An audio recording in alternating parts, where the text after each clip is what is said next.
Le plus célèbre des tueurs en série français s'appelait Henri-Désiré Landru. L'homme que l'on surnommait le Barbe Bleue de Gambé est accusé d'avoir tué 10 femmes qu'il a fait disparaître en découpant leur corps en morceaux et en les brûlant. Son but, récupérer leur argent pour subvenir aux besoins de sa femme et de ses 4 enfants.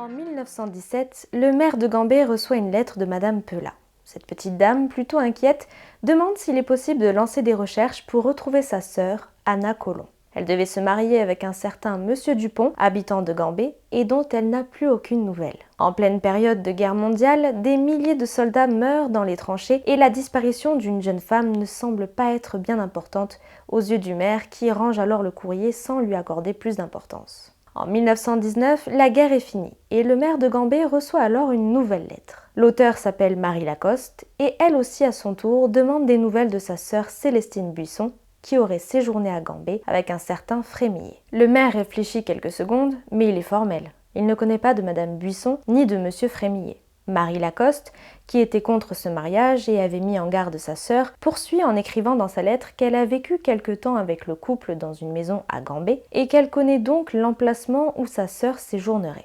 Le maire relit ces informations et la maison dont parle Madame Lacoste existe bien, mais elle est louée à un certain Monsieur Dupont. Le maire cherche dans sa mémoire, ce nom lui dit quelque chose. Il se rappelle alors la première lettre reçue 2 ans plus tôt, celle de Madame Pelat qui cherchait sa sœur mariée à un Monsieur Dupont. Il compare alors les 2 courriers et la description de l'individu, un homme brun au crâne dégarni, à la longue barbe noire, de petits yeux, beau parleur et propre sur lui, ne laisse place à aucun doute. Les 2 femmes parlent de la même personne. N'ayant pas l'autorité pour mener une enquête, le maire met en relation les 2 femmes et leur conseille de s'adresser à la police. Immédiatement, les 2 familles décident de porter plainte contre X auprès du parquet de la Seine et c'est de cette manière que débute l'affaire Landru. L'enquête est confiée à l'inspecteur Jules Bélin, un homme déterminé et qui ne se doute pas une seconde que cette histoire deviendra l'affaire du siècle. Il se rend alors à la fameuse grande maison au bord de la route éloignée du centre. Elle est inhabitée mais appartient à Monsieur Trick, ancien entrepreneur de travaux publics, qui la loue à un Monsieur Dupont. Malheureusement pour l'enquêteur, Monsieur Trick n'a jamais vu et ne connaît pas son locataire. C'est le cordonnier du village qui a conclu l'affaire pour lui. L'inspecteur fait donc le tour du voisinage et recueille des témoignages. Monsieur Dupont a été aperçu 3 fois et toujours en bonne compagnie. Plusieurs femmes d'âge différents qui ne mettent jamais les pieds dans la rue. Aussi, quand Dupont est présent dans la maison, les volets ne sont jamais ouverts et parfois de la fumée sort de la cheminée et l'odeur n'est pas très agréable. Au fil de ces interrogatoires, l'inspecteur Bélin découvre que le fameux Monsieur Dupont dit habiter à Rouen. Il se renseigne auprès des gendarmes de Rouen qui ne connaissent pas de Monsieur Dupont. L'affaire devient alors plus compliquée qu'il ne le pensait. Mais la roue va tourner quand un matin, le commissaire d'hôtel de la sûreté qui conduit l'enquête reçoit un coup de fil à son bureau. C'est une certaine Laure Bonnour, une amie de Madame Lacoste, qui dit avoir aperçu Monsieur Frémillet dans un magasin de la rue de Rivoli à Paris et en compagnie d'une jeune femme. Alerté, l'inspecteur Bélin se rend immédiatement sur place, mais l'homme n'est plus là. En revanche, en questionnant le commerçant, l'inspecteur découvre que l'homme a fait des achats et qu'il doit se les faire livrer à une adresse chez lui. L'homme se prénomme Lucien Guillet, il est ingénieur et vit au 76 rue de Rochechouart. L'inspecteur prend 2 hommes avec lui et file sur place. Il tombe alors sur la concierge qui lui dit que Monsieur Guillet n'est pas là, qu'il est parti en voyage. Le commissaire de son côté se questionne. Le nom de Guillet lui dit étrangement quelque chose. Il se met alors à fouiller le bulletin de police criminel, plus connu maintenant sous le nom de fichier criminel, et tombe sur Henri-Désiré Landru, dit Monsieur Guillet, 51 ans, et recherché pour escroquerie. Tout s'éclaire pour les policiers. Frémillet, Dupont et Guillet sont une seule et même personne, Monsieur Henri-Désiré Landru. L'inspecteur Bélin va rester posté devant la maison du fameux Guillet pendant 1 semaine. Et c'est le 11 avril 1919 vers minuit qu'il va pointer le bout de son nez. Le problème, c'est qu'à cette époque, les arrestations sont interdites à une heure si tardive. L'inspecteur attendra donc jusqu'au lendemain matin à l'aube. Il est 7h30 quand l'inspecteur et ses hommes pénètrent dans l'immeuble. Ils tapent à la porte et c'est une jeune femme blonde qui leur ouvre. Elle s'appelle Fernande Ségré, elle a 26 ans et elle est célibataire. Derrière elle se tient Landru. L'inspecteur Bélin lui passe les menottes et embarque les deux amants. Le suspect est interrogé et il persiste. Il ne s'appelle pas Landru, mais Guillet. L'inspecteur Bélin commence à perdre patience. Si Landru n'avoue pas dans les 24 heures, il va devoir le relâcher. Fernande, la maîtresse, est interrogée à son tour. Ses papiers sont en règle et elle n'est pas connue des services de police. Elle décrit son amant comme jamais violent, bien au contraire, il est gentil et attentionné. Lorsqu'il est arrêté, Landru détient dans ses poches un agenda. Et c'est cet agenda qui va permettre à l'enquête de faire la lumière sur les agissements du Barbe Bleue de Gambé. La police examine l'agenda et découvre qu'il contient une liste impressionnante de noms de femmes et parmi eux se trouvent deux noms bien connus, Anne Collomb et Célestine Buisson.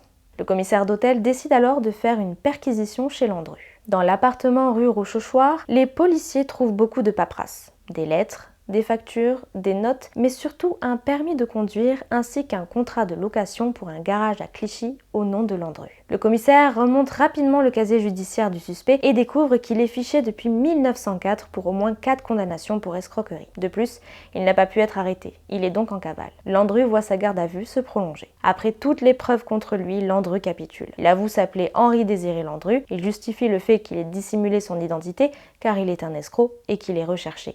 En revanche, il nie toute implication dans la disparition de ces deux femmes. Il n'est pas un assassin.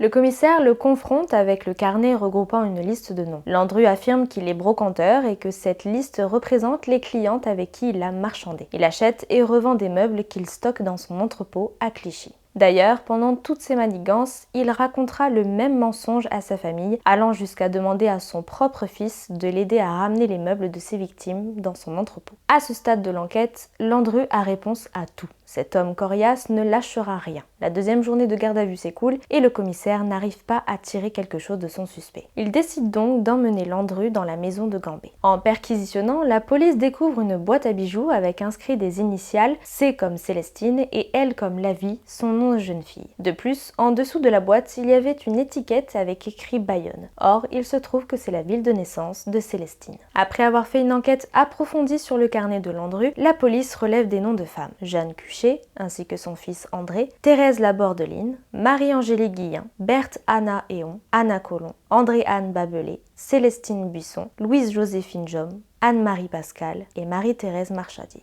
Toutes ces femmes sont parties de chez elles en disant qu'elles allaient se marier et elles ont toutes disparu. Au total, il y a 283 noms de femmes inscrits dans le carnet de Landru. Le commissaire confronte alors Landru, mais celui-ci sourit et réplique « Vous me permettrez de trouver quand même curieux que l'on veuille absolument me mettre sur le dos le meurtre de quelques personnes avec qui, je l'avoue, j'ai eu quelques aventures et qui ont disparu, alors que d'autres que j'ai également connues sont venues se présenter à vous, n'est-ce pas ?»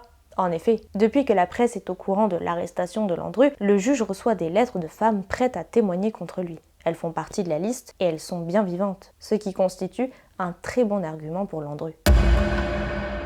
Landru ne dira plus rien. Il est immédiatement conduit devant le procureur de la République de Mantes. Mais qui est Landru ? En attendant les aveux, l'enquête de la sûreté tente de reconstituer son histoire. Né en 1869, Landru est issu d'une famille modeste. Son père était chauffeur et sa mère couturière. Il a eu une enfance heureuse et était un bon élève, excellent en dessin et en mathématiques. Enfant de chœur à l'église Saint-Louis en Lille, il officie parfois comme sous-diacre en 1888, si bien que ses parents espèrent qu'il deviendra prêtre. Mais devenir prêtre impose la chasteté. Et le jeune Landru s'intéressait déjà très tôt à la gente féminine. Il tombe très vite amoureux de Marie-Catherine, une jeune femme qu'hébergeait sa mère. Il promet de l'épouser dès qu'il aura fait son service militaire. Les jeunes amoureux n'attendent pas le mariage pour consommer leur amour et Marie-Catherine tombe très vite enceinte. L'homme n'ayant pas fait d'études supérieures devient commis d'architecte, puis comptable, employé de commerce, cartographe, manufacturier, couvreur, plombier, mécanicien. Landru est instable. Il change de métier comme de chemise. Très vite vient leur deuxième enfant, puis un troisième, et quand le quatrième arrive, le couple commence à avoir des problèmes d'argent. C'est à ce moment précis que Landru bascule dans l'escroquerie. Tout d'abord, il prétend avoir inventé une bicyclette à pétrole et propose de la commercialiser dans toute la France. Il lance alors une grande campagne de publicité nationale qui spécifie que toute commande doit être accompagnée d'un mandat représentant un tiers du prix. Landru encaisse l'argent et disparaît sans jamais avoir livré la moindre bicyclette. Les gens se plaignent et il est arrêté puis condamné pour escroquerie à 3 ans de prison et 500 francs d'amende. C'est donc pour éviter la prison qu'il change d'identité pour la première fois. Mais il ne s'arrête pas là. Il enchaîne très vite avec une nouvelle escroquerie. Malheureusement, cette fois-ci, il sera condamné et ira en prison. Depuis les barreaux de sa cellule, Landru invente une nouvelle escroquerie. L'idée lui vient en lisant un journal de petites annonces. Des veuves tentent de se recaser. Malheureusement pour elles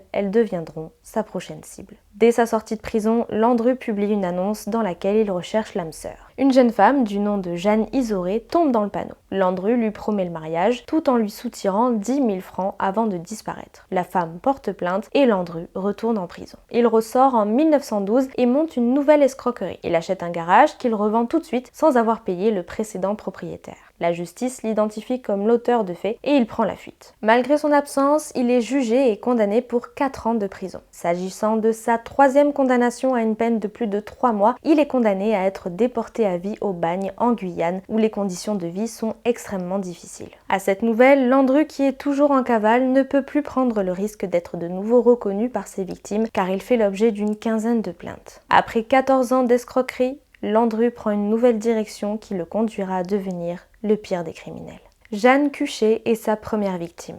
Elle a 34 ans et vit seule avec son fils André, 17 ans. Elle lit tous les jours les annonces matrimoniales et ce jour-là, elle décide de répondre à l'annonce d'un certain Raymond Dillard, veuf et cherchant l'amour. Elle le rencontre et celui-ci lui propose de venir dans sa maison à Vernouillet. Il obtient ensuite d'elle des procurations, l'autorisant à prélever l'argent sur son compte bancaire avant de l'assassiner. Et c'est comme ça que Landru débute sa tuerie. Après avoir retracé l'histoire de l'homme aux plusieurs noms, le commissaire d'hôtel s'arrête sur une liste de 11 victimes, 10 femmes et un enfant. Une question se pose. Où toutes ces victimes sont-elles passées? Car si elles ont vraiment été tuées par Landru, il faut le prouver. La police fouille alors les 2 maisons de fond en comble, celle de Vernouillet et celle de Gambé. Et c'est principalement dans la 2e maison que les recherches vont être fructueuses. La police retrouve des cendres dans la cheminée et dans la cuisinière. Une fois tamisées, on y retrouve des morceaux d'os. Le médecin légiste tentera de reconstituer le puzzle d'environ 4 kg de débris d'os. Il déclare alors qu'il y a des morceaux qui proviennent de 3 têtes, 6 mains et 5 pieds différents. Il retrouve également 47 dents différentes et tout un tas de choses qui n'ont pas brûlé comme des baleines de corset, des boutons, des épingles et des broches. Afin de prouver qu'il est possible de faire disparaître des corps en les brûlant dans cette cuisinière, le commissaire se rend chez le boucher du coin et achète une tête de mouton ainsi qu'un gigot. Il les met à brûler dans la cuisinière de la maison à Gambé et il va ainsi prouver que la graisse entretient la flamme et permet de réduire une tête de mouton en poudre noire moins quelques os. Après une instruction qui aura duré 2 ans, le procès de Landru s'ouvre le 7 novembre 1921. Tout Paris se presse pour assister au spectacle de la cour d'assises. La lecture de l'acte d'accusation dure 3 heures. Landru n'a pas l'air concerné et sourit même lorsque le greffier évoque ses 283 conquêtes. Celui qui se considère comme un don Juan joue la carte de l'innocent outragé. Pour lui, si les femmes de cette liste sont quasiment toutes vivantes, cela prouve son innocence. Et concernant les ossements retrouvés dans la cuisinière, ce sont simplement ceux d'animaux. Son avocat tentera de démonter l'accusation en prétendant que les 11 supposées victimes sont bel et bien vivantes et qu'elles s'apprêtent à passer la porte pour témoigner. Stupeur dans l'assemblée. Tout le monde tourne alors la tête en direction de la porte. Pour l'avocat, cela est signe de victoire, car si tout le monde a cru que les victimes pouvaient passer cette porte, c'est qu'il y a un doute sur la culpabilité de son client. Le petit stratagème de l'avocat aurait pu sans doute marcher si Landru avait tourné la tête. Or, ce dernier ne bouge pas et le juge s'en est aperçu. Par la suite, des psychiatres viennent à la barre pour juger de son état mental. Et malheureusement pour l'accusé, ils disent tous qu'il est responsable de ses actes. Le jury se retire pour délibérer. La sentence est annoncée. Landru est coupable et condamné à la peine capitale. Son avocat tente un pourvoi en cassation qui est rejeté. Il essaie d'obtenir une grâce du président de la République, Alexandre Mirand, qui refuse. Du fond de sa cellule, Landru fascine. Ce ne sont pas moins de 4000 lettres d'admiratrices et 800 demandes en mariage qui lui parviennent. Même si l'admiration pour cet homme est à son paroxysme, il n'échappera pas à sa sentence. Le 25 février 1922, à 5h25 du matin, Landru est sorti de sa cellule de la prison de Versailles. Pour ces derniers instants, il refuse la messe qu'on lui propose, le verre de rhum qu'on lui tend, et même la dernière cigarette. Le procureur lui demande à nouveau s'il n'a pas une confession à faire avant son exécution, des aveux peut-être. Landru refuse, se tourne vers son avocat et lui dit « J'emporte mon secret, maître. C'est mon petit bagage. » Landru est guillotiné. Il est déclaré mort à 6h04, heure à laquelle la lame de la guillotine s'est abattue sur son cou. Il emporte avec lui ses secrets et notamment le doute concernant une 12e victime. Une femme disparue en mai-juin 1916 qui reste introuvable et dont Landru semait le doute en évoquant une 12e fiancée.